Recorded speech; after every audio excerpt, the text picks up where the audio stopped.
Ndi fresh, am I fresh in time? Nenga gwe tuli naye yani. They might call me Stuart Brown, aka International, aka Mr. Loverman. Soko tuwaka pera Stuart Brown. Tono chibono mobali bamulaba miloto. She give me that love mulo. The way she love me Agamba talaba. Somebody say International yo. Stuart Brown muyimbi TikToker, byawoka na TikToker no muyimbi kuba ina tukulabayo. Businessman. Being a TikToker is one of the things which promotes my music to the world. That's why muntu akulabanga nakuita TikToker. Banga ffe munango yizo kesanga tetulina nnyo maanyi gagenda sasula zi TV zanya music waffe ninga twetaaga music atuke mu bantu omuntu yenna alina amutuukeko. So tukona ali management. Sina management. Oyiriwa weka. Njiri banze kanga obimanyi baagala muntu ng'olinako w'otuuse. So obeera mu nnyumba n'otuula butuuzi, no one is going to see you. N'abaana bagamba nti so bano alina mu akasenta kuli kyokkakola yeevuga kamera zakozesa z'amaanyi na no just kiri bwe kiti kankubireko ekiti kimu n'obanga toyinaamu tolaganga nsi nti toyinaamu kuba abantu bangi tebayinaamu. mukola kyabeta okufakinga life.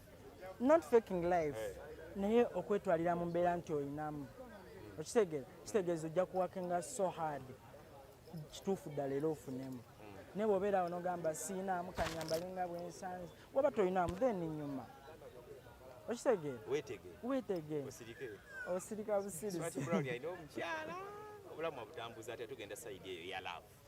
Sayidi eyo ya love. Olina love y'amanyi nnyo. Love yonjina nabula gwenjiteekako. Omwali ofisho olina bangi nga banjawulo kiri kitya. Noonya mutuufu. Onoonya mutuufu. So okyagezesa onoonya bona obayitamu ne bakyaganya okola ki. Lwakuba ekituufu kiri nti nava baana abato. Ngaana abato baba stress. Nina abaana bato. Mana kuteeka ku pressure ya love kyokka ngo endongo ekutadde ku pressure biki byonna bikutadde ku pressure so neŋŋamba abaana abato emyaka gyange katuyagala bali nga ku 4th grade myaka ana njagala ku 3rd grade. 3rd grade oyina wakwasaganya oba abantu bagambe nti bana esiina ali myaka ana 3 anti kati abo interview ebeekyuse tuba tugenze mu kunoonya anti abantu obayisawo lumu otamanyi okuddamu okola kinze tutwalira ka time. Ebyo byo tuveeyo. So tuveeyoko. Ndaba abaana ku TikTok oko bakaye naye olw'omuwala gwe mmanyi mwerabidde erinnya w'ekireke eyo ye Beya, Pretty Beya something. Baida na bagende eyo. Twogera na Stuart Brown yennyini oba muganda we? Oyogera ne Stuart Brown yennyini. Abaana abaakubika gye buvuddeko. Abaana bambika kubanga kati kankubulireko ekiti kimu.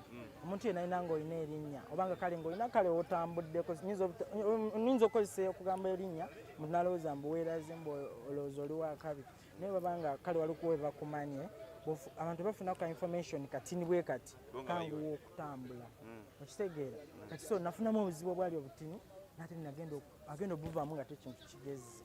Wali zirisa embuzirisi saazirikamu ate olwo abamba tugamba ati gamba moya nawe wambike gamba Sharifa wambike in fact ezamu kwenyini si yakubika gamba wambike kintu kisobole okutambula mpako Bambi the guy was so scared kubanga bamukubira naye amasimu nga bamugamba nfunye obuzibu nga babasaba seti nga bamanya abafere kuba by that time esimu yange bagibba ng'omanya abafere nga basaba ssente bikigobogano omusindikira ngagamba nno ssente zo tetukyazaagala naafudde ndoza kiki bwe kyayita mu bali so weak on heart bo ne batandikira yoliko bagita good talent nsaba okuba akapeera nsaba okuwagira era nga bagamba ndi ku good talent.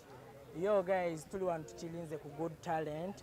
Say, you know I like you girl osobola the way you love me babe osobola say Jono chibono mo banji bamulaba mbiloto she give me that love mulo the way she love me Agamba talaba balala. Somebody say international.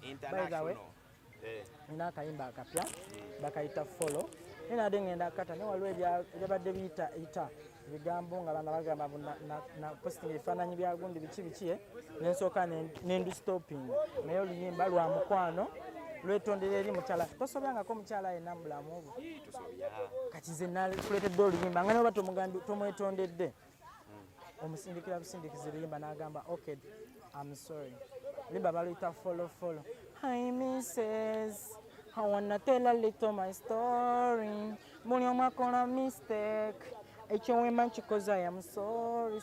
Gwe bino byotambula tukomekaawo. International.